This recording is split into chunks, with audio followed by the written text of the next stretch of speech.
Hello my dear students. So बच्चों, आज मैं बात करने वाला हूं 5 ऐसी कॉमन मिस्टेक्स की जो बच्चे करते हैं। I am going to talk about 5 common mistakes which students who begin their preparation for NSEJS they commit. Okay, and why do I say NSEJS? Because generally this is the first competitive exam that you guys start targeting. I'm not talking about the SOF Olympiads. They are also competitive in nature, but उनका scale इतना difficult नहीं होता जितना कि इसका होता है, जितना कि एनएससीजेएस का होता है। ठीक है, तो इस टाइटल को हम थोड़ा सा मॉडिफाई करके भी देख सकते हैं। हम ये भी कह सकते हैं कि 5 common mistakes that any physics student does when he begins the journey of real physics, like when we start studying topics which belong to grade 11 and grade 12। ठीक है, हमें ये टॉपिक पहले स्टार्ट करने पड़ते हैं, ग्रेड 9 और 10 में स्टार्ट करने पड़ जाते हैं अगर हम एनएससीजेएस जैसे एग्जाम की तैयारी कर रहे हैं। तो स्टार्ट करते ही बच्चे किस तरह की गलतियां करते हैं, और अगर ये मिस्टेक्स आपको पहले से पता है, if you are aware of these mistakes beforehand, you can avoid them and that will really launch your preparation into a good direction। ठीक है, तो बच्चों स्टार्ट करते हैं पहली मिस्टेक से। पहली मिस्टेक जो मैंने देखा है बच्चे करते हैं वो होता है focus on covering syllabus from multiple sources. Like most of the students who prepare for NSCGS or who begin their journey at an early age, like when you are in grade 8 or 9, okay, they do so because their parents were aware of the situation, like their parents are quite aware and they guide the student to begin। and मैंने ये देखा है कि ऐसे parents की generally एक tendency होती है that they don't rely on a single source, they try to cover multiple sources। ठीक है, तो बच्चों ये एक नो दिस इज लाइक, चाहे पेरेंट्स की वजह से हो चाहे स्टूडेंट का खुद का ऐसा मानना हो कि उन्हें ऐसा करना चाहिए, बट ये एक रॉन्ग स्ट्रेटेजी होती है बच्चों, ऐसा नहीं करना चाहिए। You should rely on one resource। All right, if I talk in terms of institute, you should rely on one institute जिसको आप end to end follow करेंगे। Let's try to understand this कि इस approach का reason क्या होता है। Most of the time, the parents of the students believe that if we cover chapters from enough number of sources, it is quite possible that in the exam we get a question that we have seen earlier। ठीक है, हो सकता है कि इस किताब से आ जाए, हो सकता है कि उस इंस्टीट्यूट के मटेरियल से आ जाए, और इस डर में, ठीक है, इस फोमो के अंदर हम बहुत सारी चीजों को टारगेट करना स्टार्ट कर देते हैं, which is actually the wrong idea. ये पूरा एकदम शुरू से ही रॉन्ग आइडिया है ये। द बिलीफ कि अगर हम इनफ कंटेंट सॉल्व कर लेंगे तो हो सकता है हमारे करे हुए क्वेश्चंस हमें टेस्ट में मिल जाएं, ये एक डिफीटिस्ट आइडिया है बच्चों। Don't start your preparation with this kind of attitude. What you need to acquire, what you need to learn is the ability to navigate, to solve the unseen questions। Alright, जो अच्छे exams होते हैं, चाहे वो एनएससीजेएस का हो, चाहे वो फिजिक्स ओलंपियाड की मल्टीपल स्टेजेस हो, चाहे वो जेई एडवांस का एग्जाम हो, ठीक है, इन सभी एग्जाम्स के अंदर one thing that you can expect is the novelty in the question. जो क्वेश्चन आएगा वो क्वेश्चन उन्हीं कॉन्सेप्ट्स को यूज करेगा जो आपने पढ़े हैं, लेकिन हो सकता है कि उनकी एप्लीकेशन कुछ इस तरह की जाए, कुछ ऐसी सिचुएशन में की जाए जिसको आपने पहले नहीं देखा हो।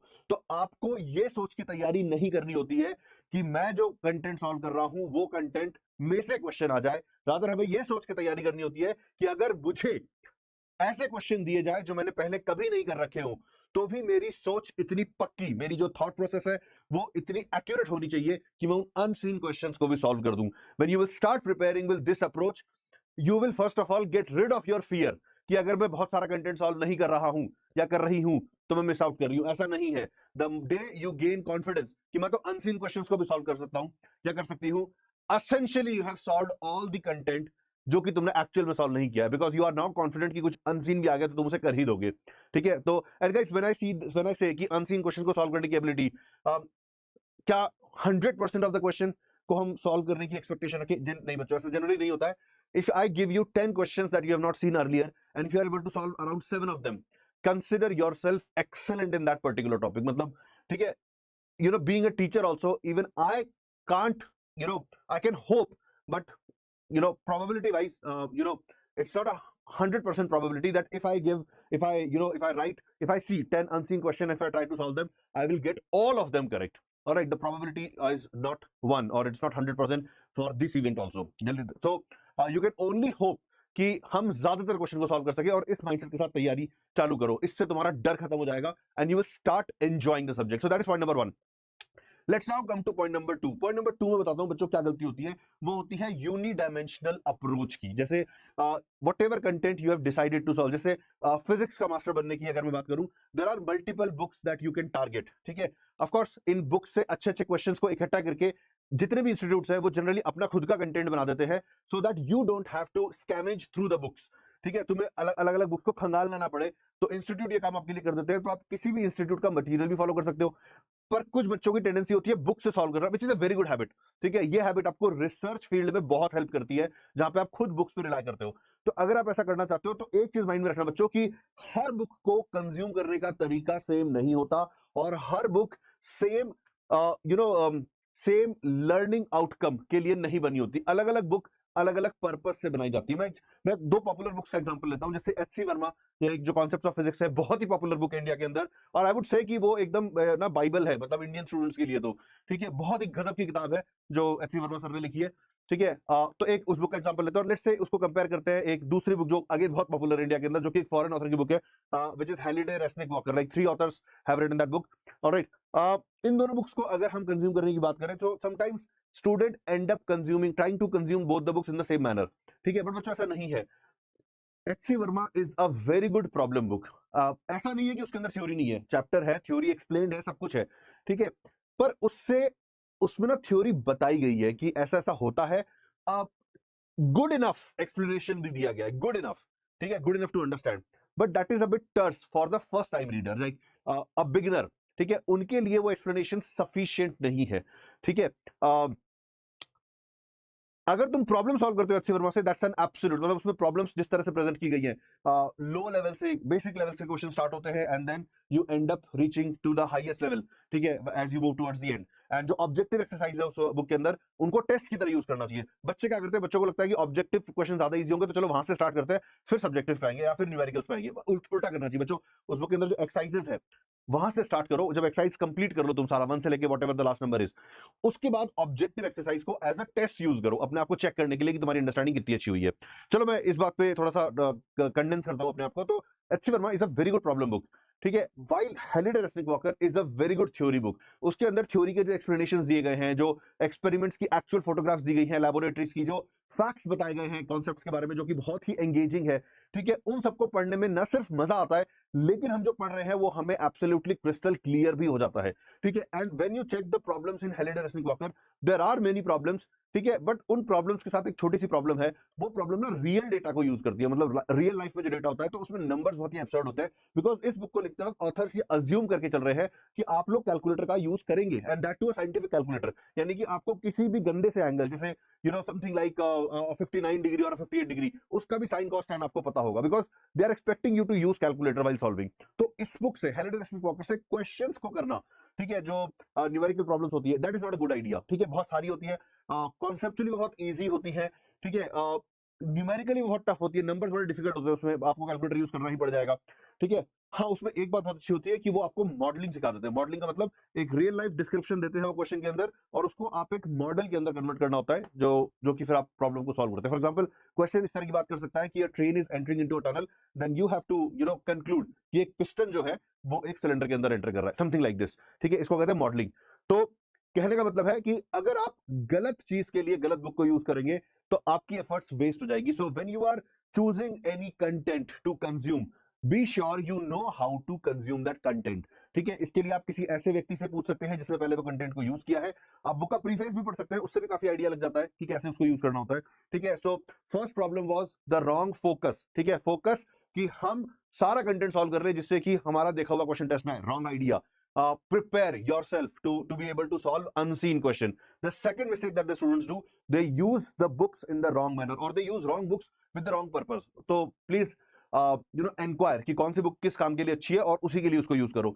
तीसरी प्रॉब्लम जो बच्चे, या तीसरी मिस्टेक जो बच्चे करते हैं, वो है इम्प्रॉपर डॉक्यूमेंटेशन। और ये बहुत इंपॉर्टेंट एस्पेक्ट है बच्चों, ये बहुत इंपॉर्टेंट एस्पेक्ट है तुम्हारी प्रिपरेशन जर्नी का। प्लीज अंडरस्टैंड दिस कि जब तुम रेगुलर डेज के अंदर पढ़ाई कर रहे होते हो, उस समय तुम्हें अपने काम को प्रॉपरली डॉक्यूमेंट करना होता है, क्योंकि तुम ना सिर्फ इस समय चैप्टर को सीख रहे हो, तुम वो कंटेंट भी तैयार कर रहे हो जिसको तुम बाद में कंज्यूम करोगे, रिवीजन के टाइम पे तुम्हें कंज्यूम करना होता है। तो डॉक्यूमेंटेशन बहुत ही जरूरी है। मैंने देखा है बच्चों को कि वो नोट्स कॉपी नहीं बनाते हैं, they live under the impression कि हमें टॉपिक समझ में आ गया है and therefore we don't need the notes. बहुत बार बच्चों को लगता है कि टॉपिक का समझ में आ जाना इज सेम एज उस टॉपिक का तुम्हारे दिमाग में इम्प्रिंट हो जाना कि अब तो हम कभी भूलेंगे ही नहीं से। ऐसा नहीं होता है बच्चों, दिस डजंट हैपन। मेजॉरिटी के साथ तो नहीं होता ये, ठीक है। कुछ एक आध एक्सेप्शनल बच्चों तो बात अलग है, लेकिन डॉक्यूमेंटेशन उनको भी करनी ही चाहिए। And do not consider yourself exceptional. अगर तुम एक्सेप्शनल हो तो दुनिया बोलेगी कि तुम एक्सेप्शनल हो,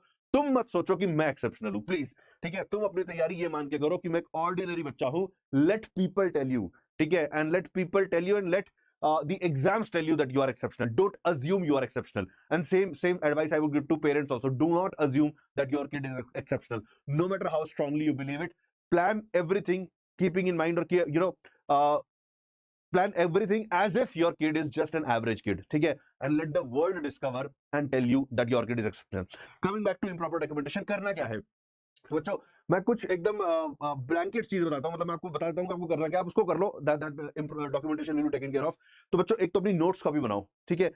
तुम जो भी क्लास में पढ़ रहे हो उसके लिए प्रॉपर नोट्स कॉपी बनाओ, और तुम्हारी नोट्स कॉपी कुछ ऐसी होनी चाहिए as if you are talking to yourself. मतलब उसके अंदर वो बातें इस तरीके से लिखो जैसे कि तुम अपने आप को एक्सप्लेन करोगे, may be 1 month down the line, may be 2 month down the line. अगर तुम वो टॉपिक भूल चुके हो तो तुम तो अपनी नोट्स कॉपी को पढ़ोगे, और those will be instructions for you, जो तुमने अपने आप के लिए लिखे हैं, कि ये जानते हुए कि मैं ये टॉपिक भूल जाऊंगा तो तुम अपने आप से क्या कहोगे जिससे तुम्हें चीजें याद आने लग जाए। So write down the theory, write down the explanation. अगर तुमने कुछ चीज समझ ली है तो उसका एक्सप्लेनेशन अपने शब्दों में लिखो, जो तुम्हारे लिए होगा, जो तुम्हारे फ्यूचर सेल्फ के लिए होगा, कि फ्यूचर में मैं भूल जाऊंगा तो मुझे कौन पढ़ाएगा, तो मैं खुद पढ़ाऊंगा अपने आप को।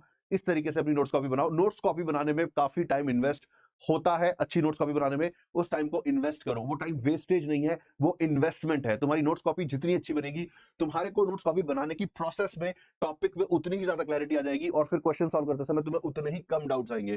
तो एक तो तुम्हारी नोट्स कॉपी होनी चाहिए। नोट्स कॉपी के अंदर क्लास में पढ़ाए गए सारी थ्योरी, क्लास में एक्सप्लेन किए गए सारी चीजें, डिटेल्ड एक्सप्लेनेशन। सर ने हो सकता है बोल के एक्सप्लेन कर दिया हो और लिखवाया एक स्टेटमेंट ही हो, ठीक है, कि एक पॉइंट को एक्सप्लेन किया सर ने, उसके लिए 10 तरह की बातें बोली, लेकिन पॉइंट तो एक ही लिखवाया। तो वो 10 तरह की बातें तुम नोट डाउन करो जल्दी जल्दी अपने किसी हैंडराइटिंग को, ठीक है, बाद में अपनी नोट्स कॉपी में उसको डिटेल में एक्सप्लेन करो, अपने आप को एक्सप्लेन करो। तो नोट्स कॉपी हो गई तुम्हारी, ठीक है। सेकंड होगी तुम्हारा होमवर्क कॉपी। और होमवर्क कॉपी जो मैंने देखा है, बच्चे क्या करते हैं, एक रफ कॉपी रखते हैं जिसमें वो फिजिक्स भी सॉल्व करते हैं, केमिस्ट्री भी सॉल्व करते हैं, मैथ्स भी सॉल्व करते हैं, बायो भी सॉल्व करते हैं, सब सॉल्व करते हैं। ऐसा मत करो बच्चों, ठीक है। Make your separate rough copies, physics की अलग, केमिस्ट्री की अलग, बायो की अलग, मैथ्स की अलग, whatever subject you are studying. So separate rough copy. तुम्हारी सारी कॉपियां भर जाएंगी, तो ये चिंता मत करना कि सर इतनी सारी कॉपी बना ली, सब थोड़ी थोड़ी सी भर जाएंगी, सारी कॉपी वेस्ट हो जाएंगी। अरे भाई नहीं होगी वेस्ट, सारी कॉपी भरेंगी तुम्हारी, ठीक है। तो और ये जो रफ कॉपी मैं कह रहा हूं, actually stop calling it as a rough copy, this is your homework copy.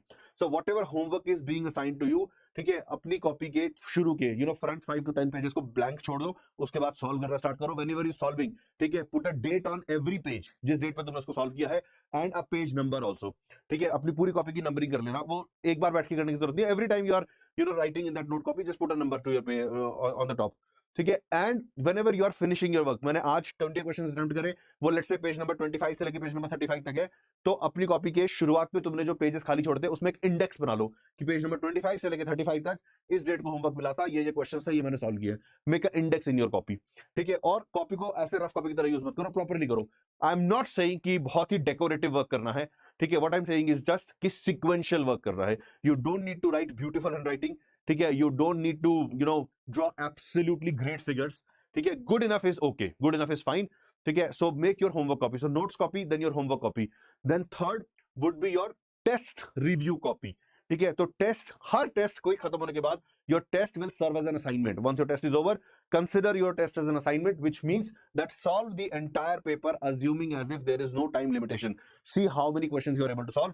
The ones that you are not able to solve, उनके बारे में अपने क्लासमेट से, अपने टीचर से पता करो नेक्स्ट क्लास के अंदर कि कैसे सॉल्व करना है, and then put the solution in your test copy. And again, जैसे मैंने इंडेक्स बताया था कि होमवर्क कॉपी में बनाना है, वैसा ही इंडेक्स अपनी टेस्ट कॉपी के लिए भी बना दो, ठीक है। So that you, the idea is that you can come back and check whatever you have done in the past any day you want to check that, ठीक है। जब कॉपी भर जाए तो कॉपी के टॉप पे लिख देना कि इसमें इस डेट से लेकर इस डेट तक का वर्क है, इन चैप्टर्स का वर्क है। कॉपी के साइड में भी लिख देना, क्योंकि जब तुम कॉपी को स्टैक करते हो तो कॉपी का जो साइड वाला पोर्शन है तुम्हें वही दिखाई देता है, तो उसमें भी लिख देना कि इसमें copy 1, copy 2, copy 3, and may be एक अलग से इंडेक्स अपनी रूम की दीवार पे चिपका दो कि कॉपी 1 के अंदर मैंने ये चीज सॉल्व करी है, कॉपी 2 के अंदर मैंने ये चीज सॉल्व करी है, ठीक है। Yes, I am asking you to become a bit organised, but that is for your own good. और जब करोगे यू विल फाइंड कि तुम्हें अपनी पढ़ाई का बर्ड्स आई व्यू हमेशा रहेगा कि मैंने एग्जैक्टली क्या क्या सॉल्व किया है, कहां कहां पे वो है, अगर मुझे एक सोल्यूशन चाहिए तो मुझे वो कहां मिलेगा।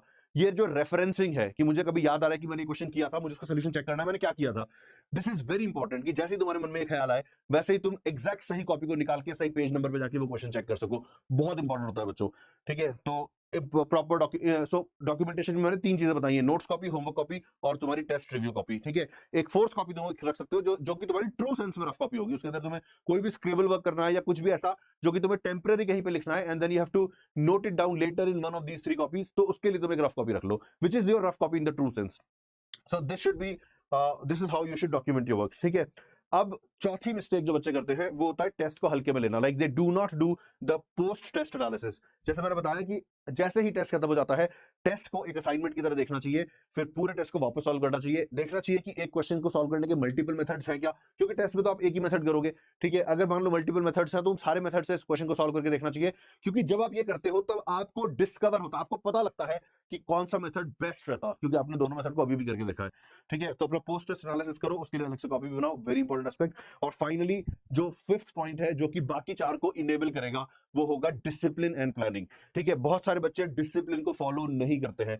You start your journey and yet you are not committed toward your studies. ठीक है, you are not ready to let go of your hobbies, you are not ready to let go of the time you spend with your friends, the time you spent in school. I know most of you are very popular in your school, you are favorites of your teachers and they have high expectations from you.